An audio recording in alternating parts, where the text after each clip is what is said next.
नमस्कार दोस्तों, मैं आचार्य मनीष अग्रवाल आपके सामने फिर हाजिर हूँ आज।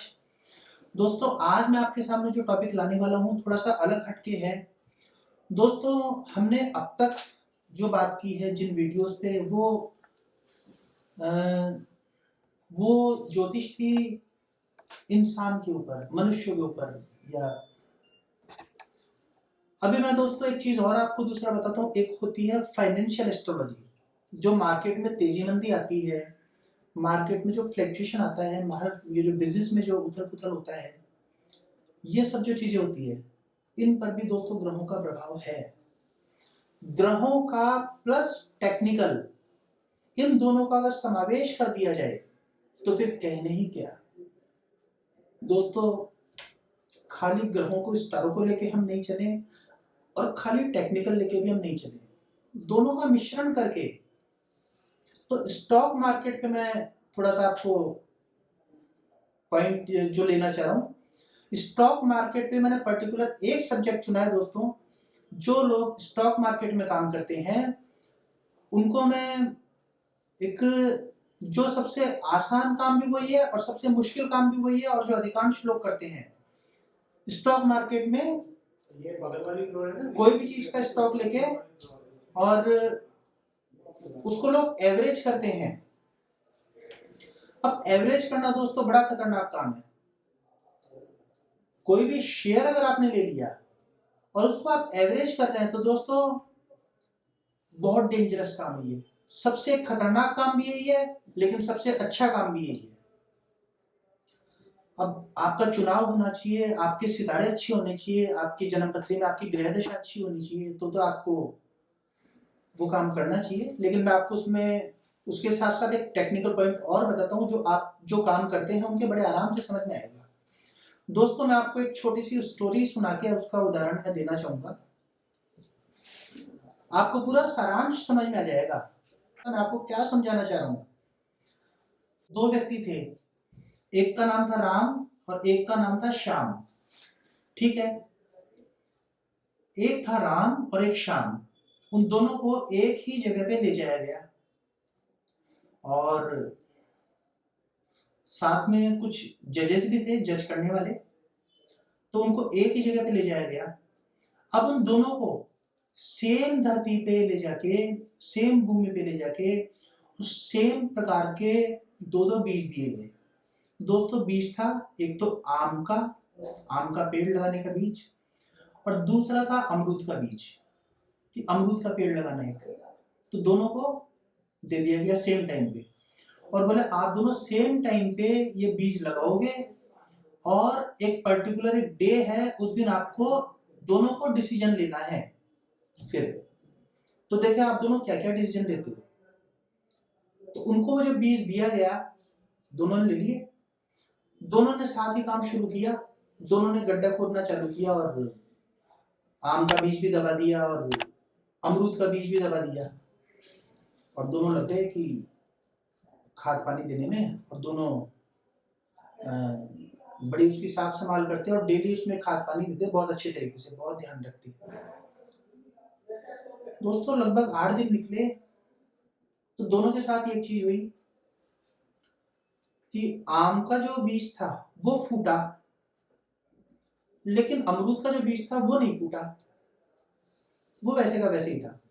दोनों ने सोचा भाई ठीक है, आगे फूट जाएगा। मेहनत लगातार दोनों पे करनी थी उनको, दोनों पे कर रहे थे। दोस्तों, धीरे धीरे 15 दिन निकले, 20 दिन निकले, 1 महीना निकला। अब वो आम का जो बीज फूट चुका था वो तो धीरे धीरे पौधा बन चुका, लेकिन अमरूद का बीज अभी भी नहीं फूटा। लेकिन वो लोग, टाइम है जब तक तो मेहनत करेंगे, तो लग रहे थे उसमें खाद पानी देने में। जितनी मेहनत वो लोग अमरूद के बीच में कर रहे थे, उतनी ही मेहनत आम के बीच में कर रहे थे, क्योंकि दोनों को ही बराबर उनको पनपाना था ना, दोनों को ही। अब दोस्तों, थोड़ा और समय निकलता है, आप मान लीजिए धीरे धीरे धीरे धीरे करके जैसे जैसे वक्त निकलता है, वो आम का पौधा बड़ा होता जाता है, बड़ा होता जाता है, बड़ा होता जाता है, लेकिन अमरूद का बीज फूटता ही नहीं है, वो वहीं का वहीं रहता है।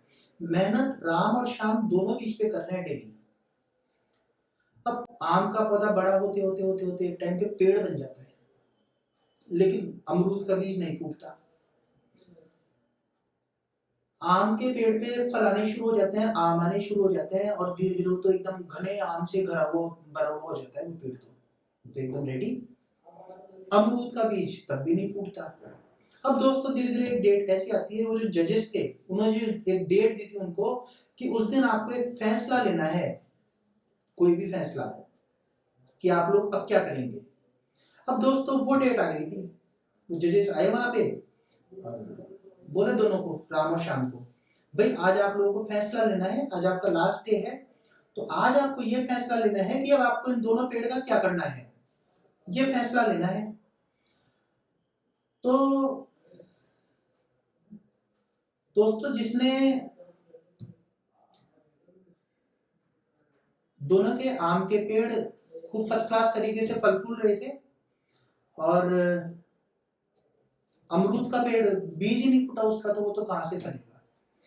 तो दोस्तों राम ने डिसीजन लिया, राम ने अपने मन में सोचा कि यार ये जो मेरा आम का पेड़ है इसके आज मुझे मुंह की कीमत मिल जाएगी, इसको तो कोई भी खरीद लेगा, तो क्यों ना मैं इस आम के पेड़ को बेच दूं, और इस आम के पेड़ को बेच के और फिर जो मेरे पास पैसे आएंगे उस पैसे से मैं और खाद बीज खरीद के, और जो मैं डबल मेहनत कर रहा था इतने टाइम से, तो अब मैं क्या करूंगा, वो डबल मेहनत खाली अमरूद के बीज पे करूंगा। अब मैं इस अमरूद के बीज को इस पे मेहनत करके, इस पे और ज्यादा मेहनत करके, और पैसे मेरे पास आई जाएंगे आम के पेड़ के, उस पैसे से खाद बीज और रखे और मैं इसमें डबल मेहनत करके अब लगूंगा इसमें, और पूरी मेहनत मैं इसी में झोंक दूंगा, अमरूद वाले में। आम वाले में जो मेहनत करता था वो भी अमरूद वाले में, और देखो फिर ये कैसे नहीं बनता। उसने ये डिसीजन लिया। अब दोस्तों तो उसने तो आम का पेड़ बेमुमा की कीमत मिलनी थी। सपोज कीजिए उसने आम का पेड़ लगभग 5,000 रुपए में बेच दिया, बिक गया उसका आम का पेड़। किससे पूछा भाई कितने पैसे, एक जन ने पूछ लिया भाई कितने लेगा, बोले 5,000 लूंगा मैं, तो बोले 5,000 रुपए पकड़। तो उसने राम ने 5,000 रुपए ले लिए उस पेड़ के और आम का पेड़ बेच दिया, और वो खाद पानी और लगे और उस पर मेहनत करने की प्लानिंग करने लगा अमरूद वाले पे। उसने ये किया दोस्तों। अब दूसरा जो था श्याम, श्याम ने क्या दिमाग लगाया, उसने सोचा कि यार ये जो आम का पेड़ है, ये जो मैंने मेहनत करके इसको फल फूल के बड़ा हो गया, तो इसमें तो रोज इतने आम उगते हैं और ये तो एकदम सेट हो गया फर्स्ट क्लास। अब ये जो सेट हो गया तो ये तो मेरी रोजी रोटी बन सकती है, क्यों ना मैं इसमें से रोज आम तोड़ के बेच के आऊं, आम तो और उगेंगे इसमें और वो पैसे कमाऊं मैं रोज, तो वो मेरी डेली की इनकम का साधन हो जाएगा। और ये जो अमरूद का बीज है, इतने टाइम बाद में इतनी मेहनत करने के बाद भी अगर ये नहीं फूटा, तो मैं इस पे मेहनत क्यों कर रहा हूं, मैं इसकी मेहनत भी आम के पेड़ पे ही करूं ना, जिससे ये और अच्छा फले फूले। उसने दोस्तों ये डिसीजन लिया, तो उसने वो रोज उस पे से आम तोड़ के बेच के आता और धीरे धीरे वो तो पैसे वाला बन गया, रिच हो गया। और वो जो दूसरा था जिसने आम का पेड़ बेच दिया था, अब दोस्तों उसने तो आम का पेड़ तो बेच दिया, उसके जो पैसे खाद बीज लगे उस अमरूद के बीज में लगा दिए और उस पर मेहनत करता रहा, साल भर तक मेहनत करता रहा। और अब दोस्तों उसके पास वो जो 5,000 रुपए आए थे वो भी उसमें पूरे कर दिए, वो 5,000 रुपए भी उसमें घुस गए और वो अमरूद का बीज अब तक भी नहीं फूटा। तो दोस्तों उसके पहले आम के पेड़ पे की गई मेहनत भी उसकी खराब हुई, प्लस 5,000 रुपए में जो उसने बेचा था वो भी अमरूद के बीज में उसने लगा दिए, तो वो भी वेस्ट गया। अब दूसरा जो था वो श्याम, उसने आम का पेड़ भी मौजूद है और रोज बेच के आ रहा है और बड़ी खुशी खुशी अपना जीवन व्यतीत कर रहा है। तो दोस्तों ये थी मेरी स्टोरी।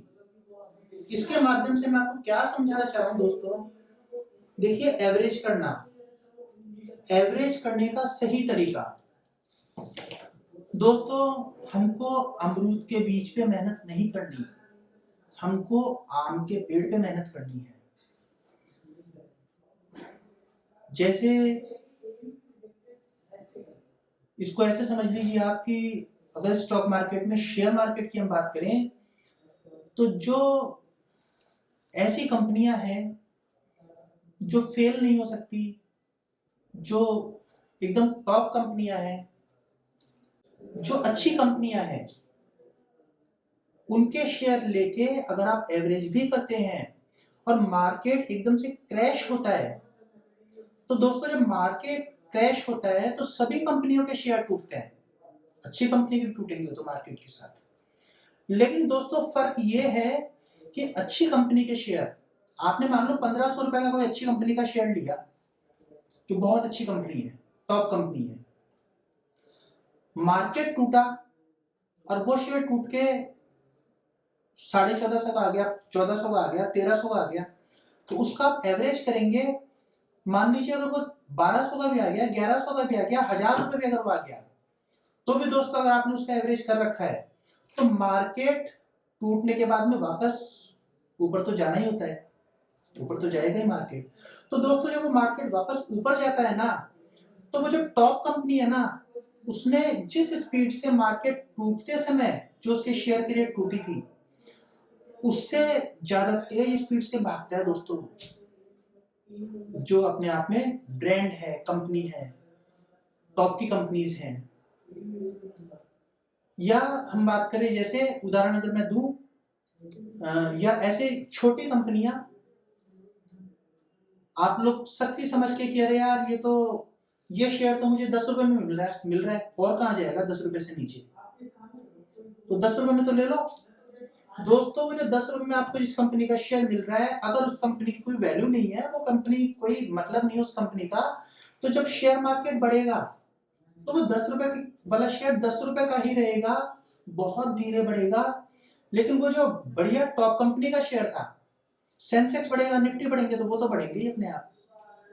तो दोस्तों एवरेज हमेशा टॉप कंपनी के स्टॉक मार्केट में ध्यान रखिए कि हमको हल्की चीज में निवेश नहीं करना चाहिए, हमको सिर्फ टॉप कंपनियों के शेयर में, उनमें आप एवरेज कर सकते हैं। बाकी दोस्तों मैं एक चीज आपको और बोलता हूं, देखिए इन्वेस्ट अपने विवेक से, अच्छी कंपनी का आकलन भी अपने विवेक से कीजिए, क्योंकि उसके जिम्मेदार आप खुद होंगे अपने नफे नुकसान के। मैं तो सिर्फ मेरे एक अनुभव आपसे शेयर कर रहा था मैं, तो अपने विवेक से कि कौन अच्छा है कौन खराब है।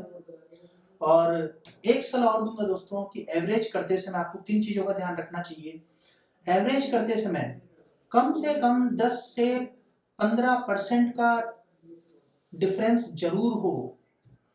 ऐसे नहीं कि 2% 3% टूटा और आपने फिर ले लिया, नहीं, 10 से 15% का डिफरेंस जरूर होना चाहिए। वेट कीजिए, पेशेंस रखिए, तब आपका एवरेज सही होगा वो, नहीं तो फिर तो ये भी आपका एक पॉइंट है दोस्तों। तो 10 से 15% का डिफरेंस ये लगभग लेके चलिए, तो फिर और बाकी अपनी कैपेसिटी के हिसाब से आप खुद चेक कीजिए दोस्तों, आप खुद जो काम करते हैं वो सब समझते हैं। तो ये दोस्तों एक एवरेज करने का तरीका। तो अच्छी कंपनी में काम कीजिए, अच्छी कंपनी में एवरेज कीजिए, जो कभी फेल नहीं हो सकती, कभी फ्लॉप नहीं हो सकती। एक बार वो टूट सकती है, एक बार उसकी रेटें नीचे जा सकती है, मार्केट टूट रहा है तो, लेकिन वो नीचे जा रही है तो ऊपर जरूर आएगा उसका शेयर। तो इस तरह से हम लोग अपनी कंपनी का जो चुनाव करेंगे तो अच्छी अच्छी कंपनियां कई होती है। ठीक है दोस्तों, नमस्कार। आज हम लोग यहीं तक, नेक्स्ट वीडियो में फिर मिलेंगे दोस्तों, नमस्कार।